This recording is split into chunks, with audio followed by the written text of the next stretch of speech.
ఆసరా పింఛన్దారులకు ముఖ్యమంత్రి రేవంత్ రెడ్డి ఒక భారీ శుభార్త చెప్పారు. తెలంగాణ రాష్ట్ర వ్యాప్తంగా 1 లక్ష కొత్త పింఛన్లు ఇచ్చేందుకు గ్రీన్ సిగ్నల్ ఇచ్చినట్టుగా సమాచారం అందుతుంది.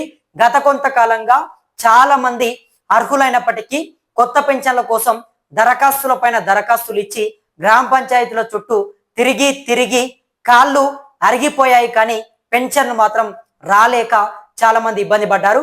మరి ప్రభుత్వం ఎట్టకేలకు కొత్తగా 1 లక్ష మందికి ఆసరా పింఛన్లని ఇచ్చేందుకు అన్ని ఏర్పాట్లను చేస్తున్నట్లుగా సమాచారం అందుతుంది. మరి 1 లక్ష పింఛన్లు ఎవరికి రాబోతున్నాయి? ఆ ప్రభుత్వం ఇవ్వాల్సినటువంటి 1 లక్ష పింఛన్లని ఎవరిని ఎంపిక చేస్తుంది? ఎవరికి ఒక శుభవార్త అని చెప్పొచ్చు? పూర్తిగా కూడా మనము డీటెయిల్డ్ గా మాట్లాడుకుందాం.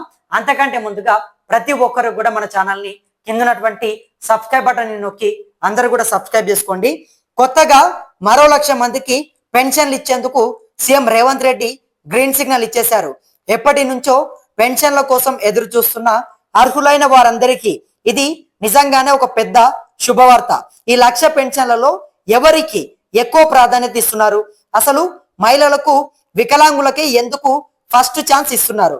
త్వరలోనే రాబోతున్న మరికొన్ని కొత్త పెన్షన్ల ముచ్చట ఏంటి? ఇప్పుడు అందరి మనసులో ఉన్నటువంటి పెద్ద ప్రశ్న ఒకటే, అన్న ఈ 1 లక్ష పెన్షన్లలో మహిళలకు, వికలాంగులకే ఎందుకు ఎక్కువ ప్రాతినిధ్యం ఇస్తున్నారు అని.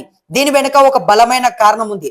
ఇక మన పల్లెల్లో భర్తను కోల్పోయి లేదా ఒంటరిగా ఉంటూ రూపాయి సంపాదన లేక ఎంతో మంది మహిళలు ఇబ్బంది పడుతున్నారు. అలాగే శారీరక వైకల్యంతో ఉండి ఇతరులపై ఆధారపడే వికలాంగ సోదర సోదరీమణులకు పూర్తిగా కూడా ప్రభుత్వం వీరికి ఇచ్చే పెన్షన్ అనేది కేవలం డబ్బులు మాత్రమే కాదు, అది వాళ్ళ ఆత్మగౌరవం. ఎవరి ముందు చేయి చాపకుండా తమ మందుల ఖర్చులకు, తిండి ఖర్చులకు ఈ పైసలు ఆసరగా నిలుస్తాయంటూ ప్రభుత్వం చెప్తుంది.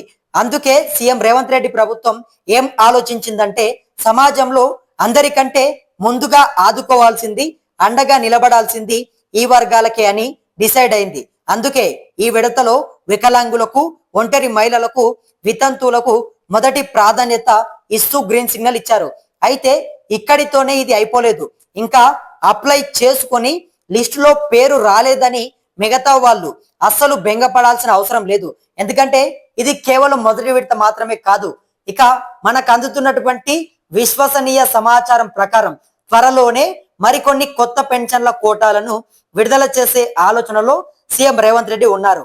మన ఊర్లలో వయసు నిండిన అవ్వాతాతలు, చేనేత గీత కార్మికులు, ఎయిడ్స్ బాధితులు చాలా మంది అర్హులు ఎదురు చూస్తున్నారు.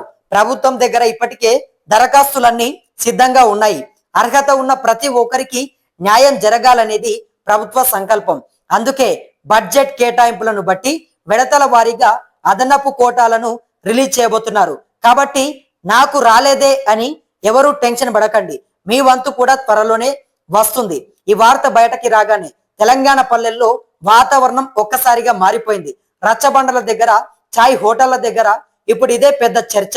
గతంలో పెన్షన్ల కోసం ఆఫీసుల చుట్టూ తిరిగి విసిగిపోయిన ఎంతో మందికి ఇప్పుడు ఈ 1 లక్ష పెన్షన్ల గ్రీన్ సిగ్నల్ ఒక పెద్ద ఊరటనిచ్చిందనే చెప్పుకోవచ్చు.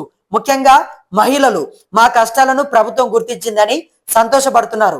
ముఖ్యమంత్రి రేవంత్ రెడ్డి తీసుకున్నటువంటి ఈ నిర్ణయం వల్ల 1 లక్ష కుటుంబాల్లో దీపాలు వెలగబోతున్నాయి. ప్రతి నెల 1వ తారీఖు రాగానే బ్యాంకు అకౌంట్లను లేదా చేతికో డబ్బులు అందుతుంటే ఆ ముసలి ప్రాణాలకు ఉండే ధైర్యమే వేరు కదా. సీఎం రేవంత్ రెడ్డి గారు ఇచ్చినటువంటి ఈ గ్రీన్ సిగ్నల్ తో తెలంగాణలో పెన్షన్దారుల కళ్ళలో ఆనందం కనిపిస్తుంది. మహిళలకు, వికలాంగులకు ఇచ్చినటువంటి ఈ ప్రాధాన్యత నిజంగా అభినందనీయం. మీ ఊర్లో కూడా ఎవరైనా కొత్తగా పెన్షన్ల కోసం అప్లై పెట్టుకున్నారా? ప్రభుత్వం మాత్రం చెప్తున్నటువంటి మాట ఒకటే, కొత్తగా 1 లక్ష పెన్షన్లని ఇచ్చేందుకు సిద్ధమైనట్టుగా మనకు సమాచారం అందుతుంది. అయితే ఈ 1 లక్ష పెన్షన్లలో మేము మొదటగా ప్రియారిటీ ఇచ్చేది వికలాంగులకు, ఒంటరి మహిళలకు. ఒంటరి మహిళలు మొత్తం కూడా జీవితంలో ఒంటరిగా జీవిస్తూ కుటుంబాలని మొత్తం కూడా భుజాల పైన వేసుకొని వాళ్ళ పిల్లలని చదివించుకుంటూ ఇంటి సంసారాన్ని మొత్తం కూడా చూసుకొని ఒకే మహిళ అయినప్పటికీ అన్నిటిని కూడా బరువు బాధ్యతల్ని మోస్తూ కష్టపడుతూ బ్రతుకుతారు. కాబట్టి వాళ్లకు ఆర్థికంగా ఏదైతే ఆసరా పింఛన్ని కనీసం ఇస్తే గనక వాళ్లకు నిత్యావసర సరుకులో ఉప్పుకో పప్పుకో ఏదో ఒక దానికి ఆ డబ్బులు ఉపయోగపడతాయని చెప్పి ప్రభుత్వం భావించింది. అదే విధంగా వికలాంగులు ఏ పని చేసుకోలేరు కాబట్టి వికలాంగులకు కూడా మేము అండగా ఉంటామంటూ ప్రభుత్వం చెప్తుంది. మొత్తానికైతే వికలాంగులకు, ఒంటరి మహిళలకు ఇది ఒక శుభార్త అని చెప్పొచ్చు. తెలంగాణ రాష్ట్రంలో త్వరలోనే 1,00,000 కొత్త పింఛన్లను ఇస్తామంటూ కూడా ప్రభుత్వం చెప్తుంది. ఆ 1,00,000 పింఛన్లు ఇచ్చేందుకు సిద్ధమైనట్టుగా మనకు సమాచారం అందుతుంది. మరి ఈ 1,00,000 పింఛన్లలో మాత్రం వీళ్ళకి ఎక్కువ ప్రియారిటీ ఇవ్వబోతున్నారు. మరికొన్ని రోజుల్లో కూడా కొత్త పింఛన్లు ఇచ్చేందుకు ప్రభుత్వం అయితే అడుగులు వేస్తున్నట్టుగా తెలుస్తుంది.